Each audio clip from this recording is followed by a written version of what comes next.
tutorial ang gagawin naman natin is another sports poster. Kagaya nung nakikita ninyo dito sa ating first page. Pero ang gagawin natin is for basketball naman. So, okay, let's start. So, ang pinaka-base natin, since ang Golden State, ang color nila is yellow and blue, then ang Lakers naman is yellow and violet. So, parehas lang may yellow. So, pinaka-base na color ng page or ang color ng page na gagawin natin is yellow.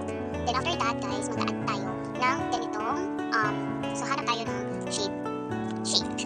Tingnan natin yung mga shapes, kung ano yung available. Pwede to. Okay, nakakita na.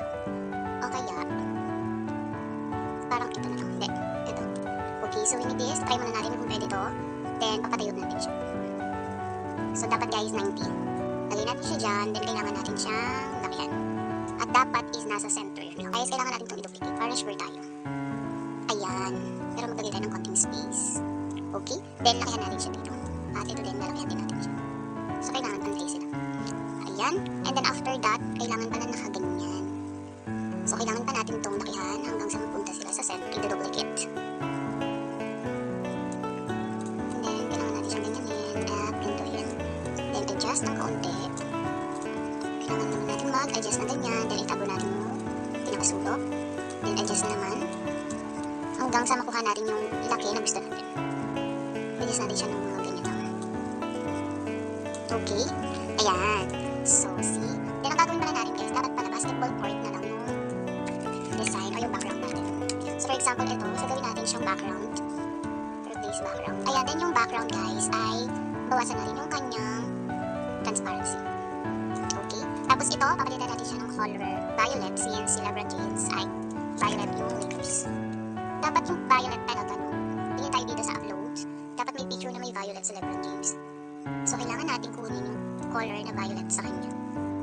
Ay, wala. Shucks! Where is it? Violet pa to. Purple, ayan. Okay, nakuha na natin yung purple. So, alisin muna natin yan. Then, itong si kabila, si Stephen Curry. Color blue naman siya. Cobalt blue. Purple. So, search tayo dito ng blue talaga. Okay, ayan.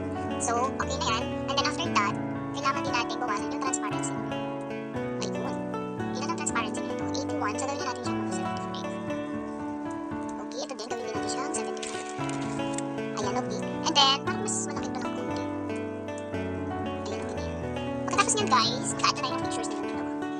So, unahin natin itong kay LeBron James. Pero, i-flip natin siya. Ayan, okay din yun. Then, remove background natin. Oh, hindi ba? Remove background. Natin, ayun, ano ang nangyayari kapag may-remove background natin siya. Ayan, so ganyan ang nangyari.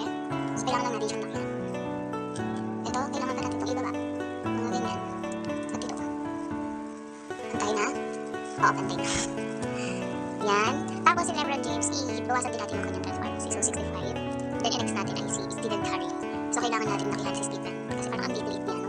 Parang ang liit-liit ni Stephen. Ayan, mag-trap kayong dalawa. Total mortal naman kayo magkaaway. Layo lang. Hindi sila mortal na magkaaway, guys, ha? Nag-aaway lang sila ng kanilang mga fans. Fans?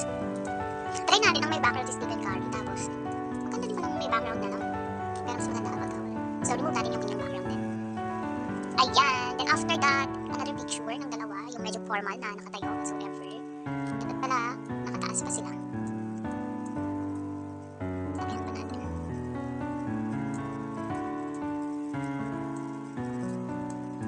Okay? And then after that, ay picture nila na medyo formal. So, lagay natin dito. Ganun siya. So, syempre, background remove natin natin. Alisin natin yung background. Tapos, ilagay na natin si step. First step. And then after that, another picture yung pangmalakasan ng picture. For example, ito kay step. Wow, pangmalakasan. Then, lagay natin itong pag yan. May pagganyan no. Tapos, ito naman kay LeBron James. LeBron. Tapos, yan, lagyan natin. Sasabihan ko palang lagyan natin na makina siya. Ayan. O, diba? Lagyan pa natin. Tapos, mag-add na tayo ng shadow. Anong shadow ang magandang i-add? Sa graphics. Hindi na ganyan. Dito tayo mag-add ng shadow. So, liitan natin. Duplicate natin siya. Try natin siya dito sa isa na. Sa isa kanyang pa. Ang gagawin natin is i-layer natin then send to backward. Ayan. O, see? Tapos, i-step naman kay step. Kay step naman. Okay. And then, send to back din natin. Send to backward. Ayan, okay, hindi na siya masyado, diba? Flip na natin siya vertical. Okay, okay na yan. I-adjust na lang natin sila together. Etong isang feature na Lebron, dito natin siya lagay sa buwan. Ito, ay, yan, dyan. Tapos itong nakaturo, tabi-tabi natin siya. Tabi-tabi ka konti. So, likewise, tayo, split it card. Hindi pa tayo ganun ka-expert, guys, sorry. So, sabay-sabay natin alamin kung paano gawin ang mga bagay-bagay. Ayan! Then, kulang na lang ng lagay tayo ng NBA logo. Tapos, guys, Lakers. Dito natin yung lagay sa taas. Tapos, itong Golden State Warriors. Versus. Lagay natin yung versus. Balikan natin ang kulay ito. Gawin natin siyang violet. Tapos, ito. Gawin natin blue. Tapos, lagyan natin sila ng outline. Dito tayo sa effects.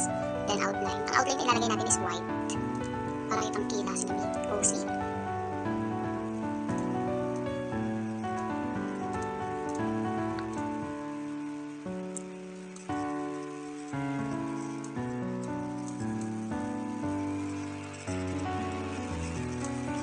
Si Lebron, itaas nga natin siya ng konti. Ah, siya pala yung nalak ko. Si Lebron pala yung nalak ko. Wait lang guys ha. Yan.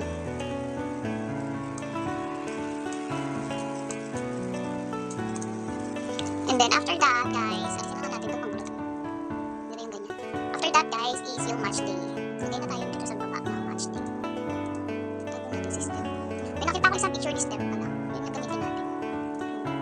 Para hindi niya masyadong natatakpan ng kanyang background remover. Ang kanyang sariling kailangan charot. Bakit kasi ganyan yung mga picture ni Stephen, no? Naiitis tuloy ako. Okay na yung kanina pala. Yan, okay na yan. Tapos, maglagay na tayo ng match day. So, dapat, anong tawag doon? Merong font na ano eh, pang sports. So, match day. Ang alam ko meron, sport something yata yun. Sports. Ayun, it's sports world.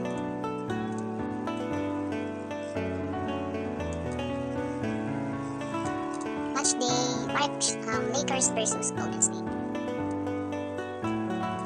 Lakers Warriors. Golden State. Lakers. Then, pagkita natin ito, gawin natin siyang violet. Gawin natin siyang violet ba? Violet. Hindi naman siya naging violet to eh. Then, lagyan natin ito ng effects kasi hindi siya makita. I-outline natin siya ng black. Ayan.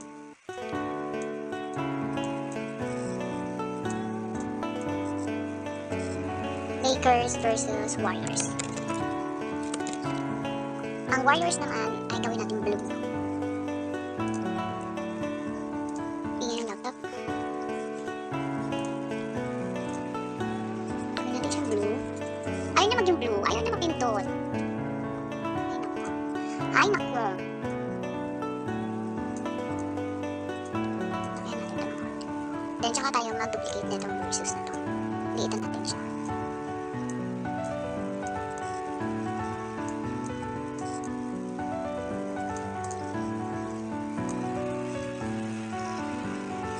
Okay. And then after that, ilagay natin yung kanilang mga try natin mag-duplicate nito. Kanilang mga logo. Lakihan natin. Warriors. Then send to back natin to. Pilitin natin itong position. Layers. Then yung Warriors ay dapat nasa likod nitong Warriors. Ayan.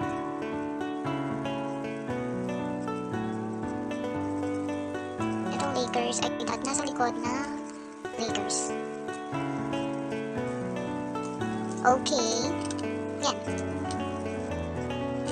So, magbigay na tayo ng date kung kailan. For example, 25, 02, 25, 25. O, see? Ito lagyan natin ng effects. Lagyan natin siya ng outline na color white. itong match day. Lagyan din natin siya ng color wheel. Ayan! Meron na tayong another sports ball. See? Guys, alisin na lang natin to. Panggulo to eh. Pati yung mga logo nila kasi may X-edge. Kailangan nila mag-group together. Ay nako, naiinis na ako dito sa laptop. Group nga.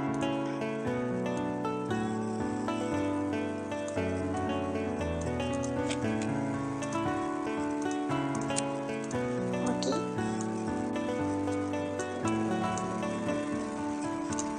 Laliitan natin. Lagyan natin siya dyan sa baba. Uy, what happened? Bakit naman na-delete?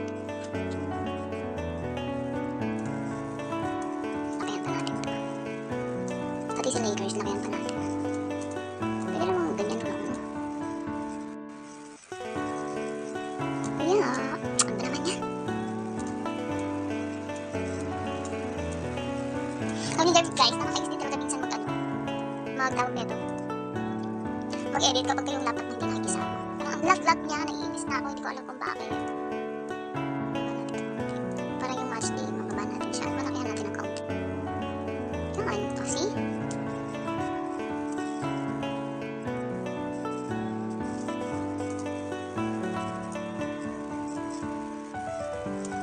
Ayan, so ganyan lang guys kadali gumawa ng sports poster kay Cam. Search lang kayo sa Pinterest tapos gayahin. Maghanap kayo kung ano muna ilalagay ninyo, kung paano nyo ilalagay o paano nyo siya gagayahin. Kagaya lang ginawa natin. So, salamat sa pagsama kung paano gawin ang sports poster na nakita natin kay Pinterest, no? So, yun lang guys. Thank you for watching. So, stay tuned for our next video tutorial.